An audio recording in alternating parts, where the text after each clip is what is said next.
Eco Network Hairoki Taranipan Suba Hairok Wangjing River Rejuvenation Campaign ngasi Hairok Part 3 Lamlong Mari Fangba Turel Kunpham Mapanda Turel Khongban Sengdokre Mahousagi Khal Kaitharakpagi Cheitheng Phanglagasu Kaitharakliba Mahousagi Khal Asi Ngaknaba Hotnabada meewoi ayambadi Thawai Yaonadri haina Eco Network Hairoki President Sinthangamba Laishramna ngasi Thoram aduga mari lainana Fongdoki Mahakna haikibada Aikoina sizinariba plastic potlum singnasu Mahousagi Khal Kaihanbada Yamna Chauna Mating Pangli Sizinagani Haibadi Khangle aduga Mafam Chana Thadaramgani Loishilamgani Haiba Khangdabana Ayambani Yumda Sizinaba Loiraba plastic potlam sing Chakumdagi Puthorakpa Arem Apasing Ningthina Thambada Hainabi Laitabana Turel Khongban Amadi Turelgi Ichel the Thadari Masina Hu Chenba Laina Tina Chenba Ising Oihalakli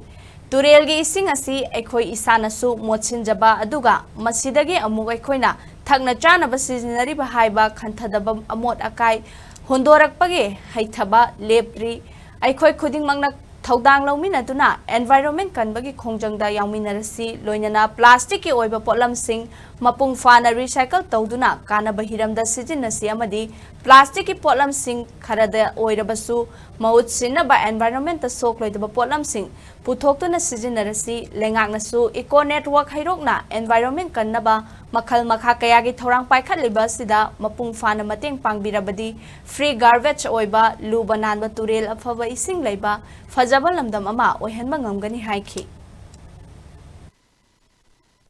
Plastic की pollen सिंग से machine सुई कोई की environment दा काय बपीरी मियोई बना कोई की सिनगनी त खंगबा अदुगा मफम चाना लोशन बगे अदुगा बथवो की तौबिदा बना मरम ओरगा तोरेन दा अमदि तोरेन के खुंगबान दा मफम चाई चादे खंगना लंगथोम मदुना मरम ओरगा तोरेन की खुंगबान सिंग दा अमदि तोरेन की मपान नकपा मफम सिंग दा अदुकी मते कोई यामना पैसलकपना मरम ओरगा सिंगोलेबा इकोदसु सिंगोपगी मदुगी अवाबम ओइरे अदुगा सिंगोक्त्रगसु मनम हाचेलकपा कुइना प्लास्टिक से नमसिलकान इसिंग नमु तासिलकान दा कोई उ चेनबा इसिंग मसु ओहलगे अदुना मसिदी कोई पुन्ना मांगमिनबई फिल्म दा लेबनिना environment gi oiba sigumnaba huji honglaiba ai ngasagi kaithariba khalse koi punna thodang lominaraga kandaba sungya ya de haibadu myam punne koi khangminasi